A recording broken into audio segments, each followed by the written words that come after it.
bonjour. On va aborder aujourd'hui un nouveau thème sous forme d'un exercice résolu en cinématique du point. On va aborder la notion de vecteur position, vecteur vitesse, vecteur accélération, niveau deuxième année bac. Bien. Donc, l'énoncé de cet exercice, on considère un point matériel M en mouvement dont les coordonnées sont à chaque instant. On a x de t est égal à 1, 0, t au carré plus x0.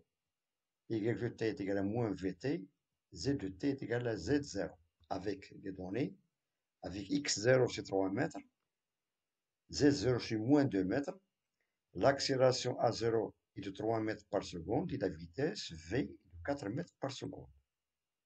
Première question, déterminer les composantes des vecteurs vitesse et accélération dans la base cartésienne, c'est-à-dire dans le repère cartésien. Deuxièmement, calculer la norme de la vitesse de m à l'instant t égale à 2 secondes. Et troisièmement, calculer la norme de l'accélération de m à la date t est égale à 1 seconde. Bien. Commençons par la première question, déterminer les composants de vecteur vitesse et accélération dans la base cartésienne. Donc ça, c'est la première question. Un peu de réflexion. Tout d'abord, avant d'aborder les composants, bien déterminer les composants de vecteur vitesse et accélération, on va commencer par le vecteur position. Et on sait, donc on écrit le vecteur position, ça s'écrit sur la forme. Le vecteur OM est égal à xt, le vecteur I, plus YT, le vecteur J, plus ZT, le vecteur K. Ça, c'est dans le repère l'axe des abscisses, X, l'axe Y et l'axe Z. Et pour écrire le vecteur vitesse, on sait que le vecteur vitesse, la vitesse, c'est la dérivée de vecteur position. Ça s'écrit sur la forme. Le vecteur vitesse est égal à la dérivée de vecteur OM en fonction du temps. Donc, lorsqu'on fait la dérivée, on fait la dérivée du deuxième membre tout entier, c'est-à-dire la dérivée de x par rapport au temps i, plus la dérivée de y par rapport au temps j, et j vecteur j, plus la dérivée de z par rapport au temps, le vecteur k. Et d'après l'énoncé, on a xt est égal à a0, t au carré plus x0. Même pour y, ce sont des données, et pour z. Et on va remplacer ces expressions dans le vecteur vitesse, et on aura le vecteur vitesse, c'est la dérivée de x, c'est-à-dire a0 t au carré plus x0 par rapport au temps, voilà, i, plus la dérivée de moins vt par rapport au temps, j, plus la dérivée de z0, parce que z de t est égal à z0, par rapport au temps k. Bien. Et on remplace a0 par 3. Voilà. T au carré, on a t, bien sûr, c'est lorsqu'on veut, on a, dans ce cas, on a a0 c'est 3 t au carré. Lorsqu'on fait la dérivée de 3 t au carré, c'est-à-dire 3 fois 2t, c'est-à-dire 6t.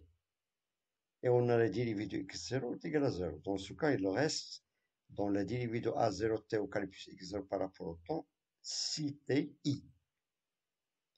Pour la dérivée de moins vt par rapport au temps, il reste le coefficient, ou bien la constante, bien sûr, moins v, qui est égal à moins 4. Voilà, on a v est égal à 4 mètres par seconde. Par contre, la dérivée d'une constante est nulle. Donc, on a plus 0k. Voilà. Donc, ça, c'est l'écriture de vecteur vitesse dans le repère ou bien dans la base cartésienne. C'est 6ti moins 4j plus 0k. Et pour donner ces composantes, on peut commencer par l'axe des x. On a la composante Vx, le vecteur V, c'est 6t, voilà, par rapport à l'axe des x. Par rapport à l'axe des y, c'est Vy, la composante Vy est égale à moins 4. Et par rapport à l'axe des z, la composante Vz, bien sûr, est égale à 0. Ce sont les composantes de vecteur vitesse. Après la première question, détermine les composantes de vecteur vitesse, ensuite de vecteur accélération.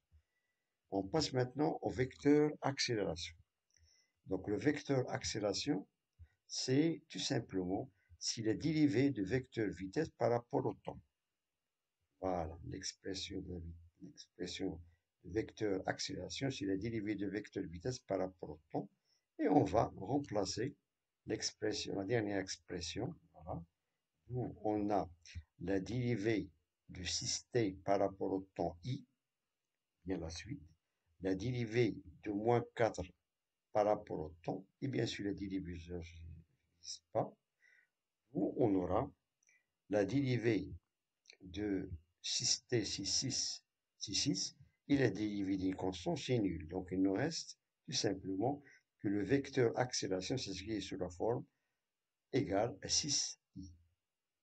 D'où on a les composants de vecteur accélération. Suivant l'axe des x, ax est égal à 6. Suivant l'axe des y, c'est 0. La même chose, suivant l'axe du z est égal à 0. Ce sont les composantes de vecteur accélération. Bien. Passons maintenant à la question suivante. Calculer la norme de la vitesse de m à la date t égale à 2 secondes. Donc, il nous demande maintenant de calculer la norme, c'est-à-dire le module de la vitesse de m à la date t est égal à 2 secondes.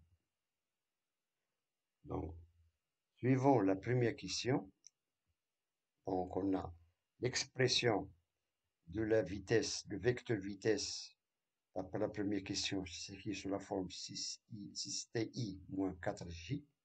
Donc, lorsque nous demandons de calculer le module, voilà, il suffit de faire, voilà, le module de vecteur vitesse, c'est la racine carrée de x au carré plus y au carré. Voilà, x au carré, c'est 6t au carré, plus moins 4 au carré, voilà, d'où on aura application numérique.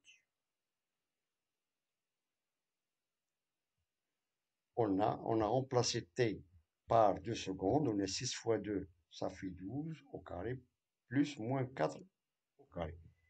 Où on aura 12 au carré plus 16, car moins 4 au carré, ça fait 16. 6 fois 2, 12 au carré. Et on trouve que le module de la vitesse est l'expression 12,65 mètres par seconde. Simplement. Bien. Question suivante. Question 3. Calculer la norme de l'accélération de m à la date t est égale à 1 seconde. Voilà, étant donné que l'accélération est une constante, bien sûr. Donc, pour calculer la norme de l'accélération, voilà, un instant t est égal à 1 seconde. On a trouvé, d'après la question précédente, que le vecteur accélération est égal à 6i. Où on a la norme de ce vecteur accélération, c'est la racine carrée de x au carré. Car on a les composantes, les autres composantes sont nuls, y et z. Donc il nous reste tout simplement la composante suivant l'axe des x. Donc si ça fait 6 au carré, d'où on trouve que la norme de vecteur accélération est de valeur 6 mètres par seconde au carré. 6 mètres par seconde au carré. Bien. Donc je vous remercie de votre attention, bon courage et à très bientôt.